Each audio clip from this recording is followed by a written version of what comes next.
Matthew here from the Mini Wargaming Forge, filming from home because my wife is on a trip and I got a little baby I gotta take care of. In today's video, I'm gonna show you the new Bambu Labs A1 Mini 3D printer. Let's take a look inside. We play and call it work. This video is sponsored by Bambu Labs 3D printers. Sponsored by Bambu Lab. Thank you for sending me the printer. They sent it to me for free to review. So, still gonna give you my honest review though. Back to the unpacking.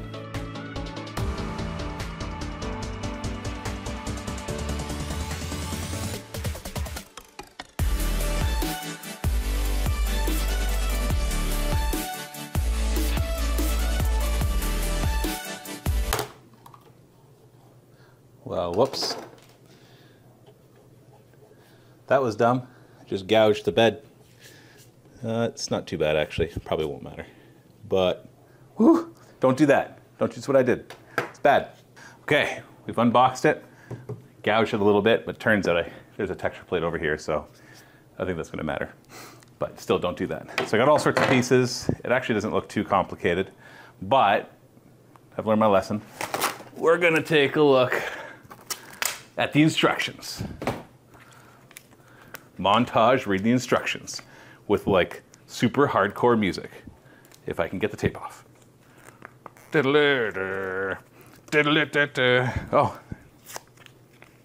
it has tabs. It's my cover. Quick start.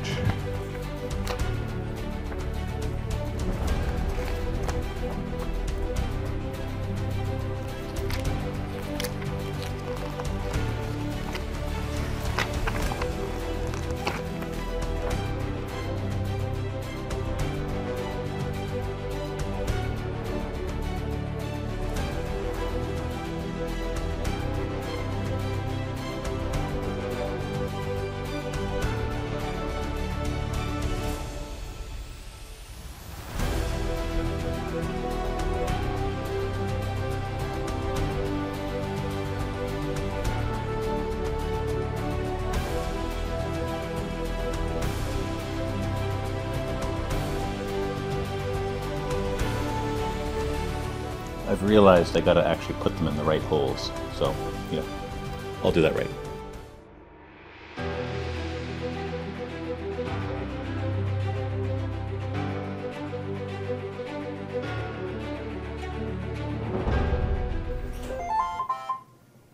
Oh, it makes music.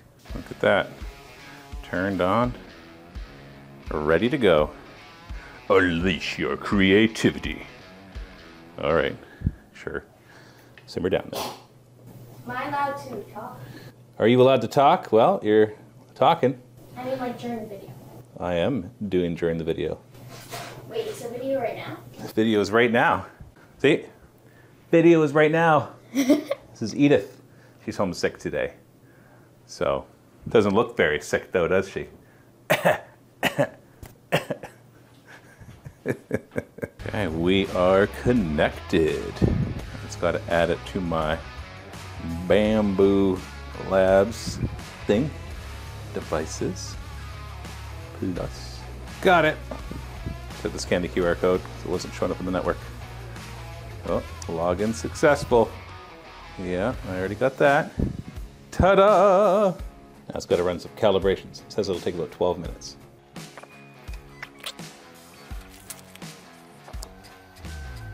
Yay! Go. Update firmware.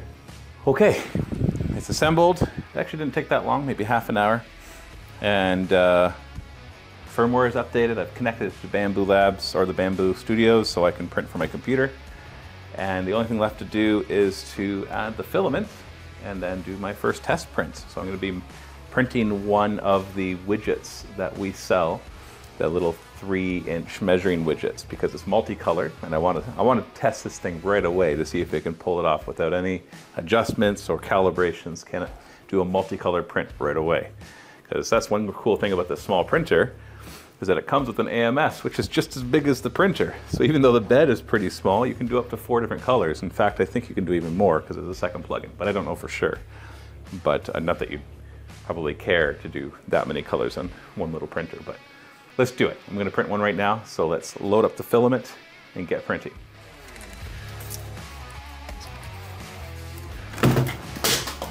Well, that wasn't good. What the heck? Why did that happen? And it broke it. Not too bad though. I wonder if I did something wrong, or something wrong was done. Put it in. Is there a way to lock it in? All right, hold on. I should read the thing. Supports spools with a width of 40 to 68 millimeters and inner diameter of 53 to 58. Maybe the spool. This is not a Bambu Labs spool. I do have some Bambu Labs ones, but I hope I can use this one. Let's take a look.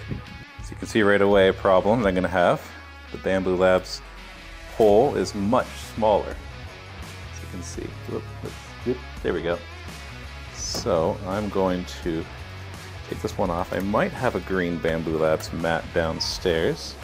So the instructions did warn of this. I just didn't really think anything of it. So we're just going to press this button.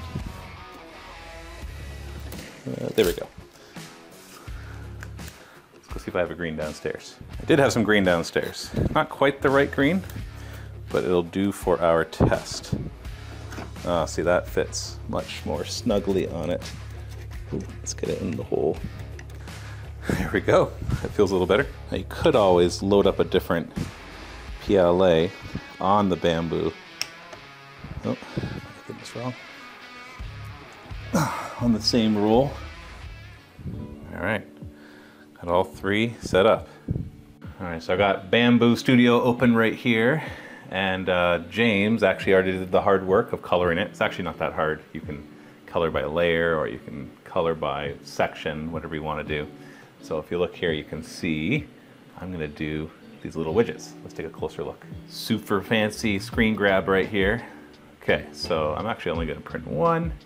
Oh, actually, I guess I should add the printer, shouldn't I? So we should be able to click here. And there it is. A1 Mini. Let's confirm that.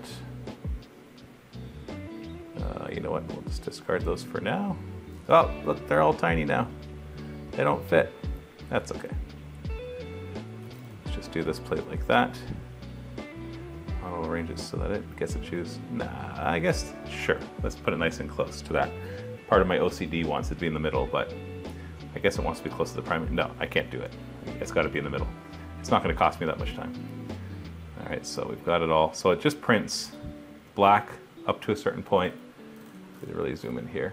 Then it turns the white to a certain point, then green. That way we only have the 2 filament changes, which saves us a lot on cost. The more filament changes you have, the more you waste, as it has to empty out the extra. I'm actually curious where it's going to do that. So we're going to just set the strength to 10% infill, no supports, no brims, and let it have default for the rest of it. And other than that, we're going to slice it, which should be fast. This should print in 29 minutes. That makes about sense. Let's see if we can find it. Oh, I got 2 that are unnamed. Incompatible with the chosen printer presets. Did I get the wrong one? Ah, here we go. So let's see. It knows. Couldn't figure out one of them, even though they're all Bambu Labs. So we got 2 is white, that's correct. 3 is green. 4 should be black. Okay, so I don't know why I wasn't able to tell that that was black. Or maybe it was looking for a gray because it's gray on this right here and not black. Yeah, let's do bed leveling, time lapse. I don't know where the camera is. Oh, I see a camera. Okay, and we'll hit send.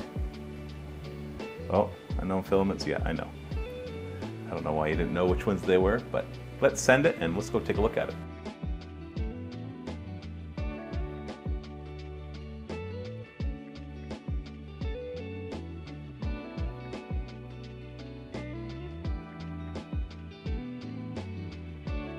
Okay, we got our finished project, or product. Now, I did run into one problem, and it clogged the first time it did some layer changes. Turns out that I had way more color changes than I thought. There's all sorts of poop there. But I talked to James, and it's just a little error. That was our problem, not theirs. But there was a clog, but it was actually really easy to fix the clog once I figured it out, because normally to fix a clog, if you can just force through filament, then it's good. So you can just pop off one of these tubes, the one that's supposed to go in, and you can just force it through, and that actually cleared the clog. So it was actually quite easy to fix. So if we look at the final product, and you can see how nicely that printed. It's not focusing on that, but there it is. Nice little measuring marker. You can actually buy these at miniwargamingforge.com. We have a lot of new tokens and scorecards and terrain. All sorts of stuff has been added a lot recently. I'm sorry I haven't made a video recently. But okay, so let's talk about this printer. So let's talk about the pros and cons. Well, one of the obvious cons is print size. I think that's only about 6 inches, maybe? I don't have the measuring tape on me. I think it's 180 millimeters, which is 18 centimeters, which would be maybe more than 6 inches. But either way, it's obviously not very big. It comes with a textured plate, which is nice because I like the textured plates more than the smooth plates. So I would have upgraded to a textured plate if I hadn't already. So obviously with it small, it's going to be limited its applications. So since this channel is mostly about miniatures and terrain, you might ask, well, is this worth it for terrain? And the answer is, well, obviously you're not going to be able to print very big terrain on here. But then the pro is that, you know, since it's small, it's much more portable, and it was super quiet as well. As the P1Ps and the X1 Carbons can get a little noisy with all their fans. But you know, if I were to buy a printer to make terrain, I would go for the P1P. Now, the nice thing about this one is that it has the ability to have an AMS to do multicolored. So we're actually going to use this. I'm going to put this to use making our tokens and things like this, because it's going to be perfect for that, because I can fit plenty of tokens on here and it prints fast. It's printed quietly. It takes up very little space. And yeah, that's just nice and simple. No reason not to use it for that. So I guess it just depends on what you are planning on printing. If you're planning on printing small little things, then obviously the A1 Mini is much better for that. Quality-wise, I think it's got I was doing some reading, it has the same stainless steel nozzle, or a stainless steel nozzle, just like the P1Ps, whereas the X1 Carbons has I think it's a carbon fiber nozzle, which is why it's called the X1 Carbon. And so the nozzle is a good, like looking at this, it looks just the same quality as the P1P and the X1 Carbon. I'm not seeing any quality difference, so that's great. One of the cons, obviously, is that it's only going to be able to fit the rolls that are exactly the right size, so basically Bambu Labs rolls. You can make up for that just by buying some Bambu Labs rolls, which aren't expensive. And then once you use them up, you can just roll your own PLA onto them. Now, I wouldn't recommend doing specialty PLAs like silk PLAs with any of the Bambu products we've been having. Yeah? Sorry. During all this, my little baby got up for a nap. Say hi. Say hi. Boop. Let's get that out so they can see your pretty little face. All right. Would you recommend the A1 Mini? This is what I think about the A1 Mini. I think it's great, and I'm so glad they sent me one for free. But if I were to get terrain, I'd spend the extra money and get the P1P. But that's just what I think. What do you think? Leave it in the comments below. Yay! Well, you want me to put you down now? Okay. Well, anyways, I don't know if I have much more to say. Like, I think it speaks for itself. Depending on the price, because I haven't looked at the price, because I know it's just coming out around this time. It just depends on what your uses are. Like, it takes about the same amount of space as a P1P, because once you have the AMS to the side and everything, so it's not like you're saving much space. But it is quiet. Yeah, you're so hilarious. Now I'm really distracted. So anyways, so that is my unboxing and initial first impressions of this. We're gonna run it for a little while. So like, for example, the one thing I was about to say was, one thing that I've been noticing recently is that I've been trying to, whoop, that's where the microphone is. I've been trying to print with like silk PLAs with the bamboos, and they don't do a very good job with them. They get clogged very, very easily. And so I hadn't experienced that issue because we hadn't been using silk PLAs and all of that. And so that's one thing I'm going to warn you of. It seems like all the I did it with the P1P and the X1 Carbon, because the X1 Carbon has a different nozzle, so maybe it would have worked better, but it was getting the same issues of just under extrusion and clogging with the silk ones. So if you are going to use the P1P products, remember this is more about terrain, so that's not as relevant as it would be on other channels. And so here I'd still recommend the Bambu Labs products for terrain, but if you were going to do stuff like fun products like the dragons and other things that you want to make in toys, and you want to use fun silk ones, then you're probably better off going for a Prusa, because the way they load makes it so it clogs a lot less. Yeah, that's right. Show it to the camera. Say, go and buy these at the Mini Wargaming Forge at miniwargamingforge.com, because that will help me to be able to have food on the table. How's that for child exploitation? Happy 3D printing. Say bye. Say bye. Say bye.